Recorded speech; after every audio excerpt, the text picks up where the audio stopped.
नमस्कार दोस्तों, आज देखते हैं भारत का भूगोल विषय से 66वीं बीपीएससी मेंस के लिए कौन कौन सा टॉपिक महत्वपूर्ण है। तो इसमें हम देखते हैं कि भौतिक भूगोल और आर्थिक भूगोल।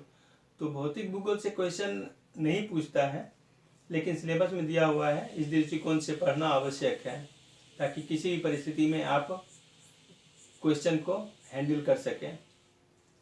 तो इसमें आगे बढ़ते हैं। पहला है, भारत की प्राकृतिक विभाग की विशेषताओं की व्याख्या कीजिए।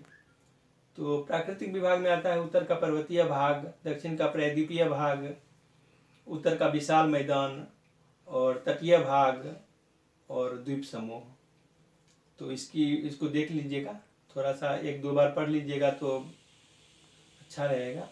दूसरा है हिमालय का उत्पत्ति। हिमालय का उत्पत्ति सबसे महत्वपूर्ण जो है थ्योरी, प्लेट टेक्टोनिक्स थ्योरी, और वही सबसे विश्वसनीय भी है। तो प्लेट टेक्टोनिक्स थ्योरी के आधार पर हिमालय की उत्पत्ति की व्याख्या कीजिए, ऐसा पूछ सकता है। तीसरा चैप्टर जो है मानसून है, और मानसून आप जानते हैं कि वह स्थिर है, और भारतीय कृषि जो है अब तक मानसून पर ही निर्भर है। भारत जानते हैं जल संसाधन संपन्न है, नदियों का जाल बिछा हुआ है, फिर भी जल संसाधन प्रबंधन के अभाव के कारण भारतीय कृषि मानसून पर ही निर्भर है। तो इस पर क्वेश्चन बन सकता है। फिर मानसून की क्रिया विधि, बिहार में नदियों का जाल बिछा हुआ है या जल संसाधन संपन्न है, फिर भी कृषि मानसून पर ही क्यों निर्भर है, ऐसा क्वेश्चन आ सकता है। फिर तीसरा जो चैप्टर है वह मृदा अपरदन। मृदा अपरदन की समस्या, मृदा अपरदन के कारक, इसके दूर करने के उपाय, भारत सरकार क्या प्रयास कर रही है, मृदा अपरदन को रोकने के लिए कौन सा कार्यक्रम चला रही है, इसको आप देख लीजिए। फिर अगला जो चैप्टर है वो है हरित क्रांति, श्वेत क्रांति और नीली क्रांति। क्वेश्चन बार बार हरित क्रांति से पूछता आया है, लेकिन बिहार सरकार अभी नीली क्रांति पर जोर दे रहा है, क्योंकि मत्स्य विभाग पर ज़्यादा खर्च कर रहा है अभी और मत्स्य उत्पादन को बढ़ावा दे रहा है। इसके कारण नीली क्रांति महत्वपूर्ण हो जाता है। तो आप हरित क्रांति के साथ साथ नीली क्रांति और उजली क्रांति को भी आप देख लीजिए। हरित क्रांति का सकारात्मक प्रभाव, हरित क्रांति का नकारात्मक प्रभाव, क्षेत्रीय विषमता, क्योंकि हरित क्रांति पूरे भारत पर समान प्रभाव नहीं छोड़ा है, और पंजाब हरियाणा में ज़्यादा प्रभाव हुआ है उसका, बिहार में इसका प्रभाव कम रहा है। तो ऐसा क्यों हुआ है, इसके कारण आप पढ़ लीजिए, और किस तरह से इसको हरित क्रांति को बढ़ावा दे सकते हैं ये आप देख लीजिए। फिर उद्योग से एक बार क्वेश्चन पूछ लिया है, तो प्रमुख उद्योगों की व्याख्या कीजिए। तो आप इसको प्रमुख उद्योग को देख लीजिए, उसको स्थापित करने के क्या कारण रहे हैं, इसको पढ़ लीजिए। फिर आगे है खनिज चैप्टर।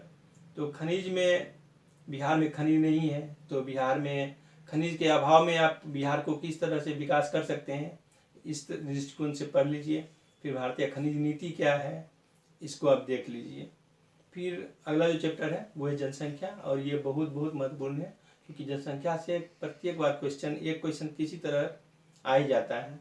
तो जनसंख्या समस्या, जनसंख्या नीति, जनसंख्या वृद्धि के कारण और परिणाम, जनसंख्या वितरण, जनसांख्यिकी लाभ, फिर जनसंख्या घनत्व बिहार में सर्वाधिक है, तो ऐसा क्यों है, इसके क्या कारण रहे हैं, इसको आप पढ़ लीजिए। फिर आगे जो है ये है प्राकृतिक आपदाएं। प्राकृतिक आपदाएं हम भूकंप, सुनामी, भूस्खलन, ज्वालामुखी, बाढ़ और सूखा सब प्राकृतिक आपदाएं में आती है, लेकिन बिहार के दृष्टिकोण से बाढ़ और सूखा ही महत्वपूर्ण है, और क्वेश्चन भी बाढ़ और सूखा से ही पूछता आया है। तो बाढ़ और सूखा को आप अच्छे से पढ़ लीजिए।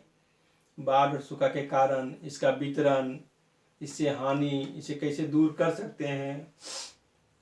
फिर इसके साथ आपदा प्रबंधन की समस्या, आपदा प्रबंधन प्राधिकरण की संरचना और उसका कार्य, आपदा प्रबंधन से संबंधित जो भी अंतर्राष्ट्रीय कन्वेंशन है उसको पढ़ लीजिए। फिर जल संसाधन की समस्या, जल संसाधन प्रबंधन के विभिन्न उपाय, नदी जोड़ो परियोजना, इस तरह से आप इसको कर सकते हैं। जल संसाधन भी आते रहता है क्वेश्चन। फिर अंतिम जो क्वेश्चन है वो शहरीकरण की समस्या और स्मार्ट सिटी का विकास अभी भारत सरकार कर रहा है, बिहार में भी स्मार्ट सिटी का विकास हो रहा है। तो शहरीकरण की समस्या को स्मार्ट सिटी के विकास के द्वारा किस प्रकार हम रोक सकते हैं, इस क्वेश्चन को इस तरह से आप देख सकते हैं। तो वीडियो अगर पसंद आई हो तो लाइक कीजिएगा, और अगला वीडियो आपको मिले इसके लिए सब्सक्राइब कीजिएगा, और कहीं डाउट हो तो आप कमेंट कीजिएगा। Thank you.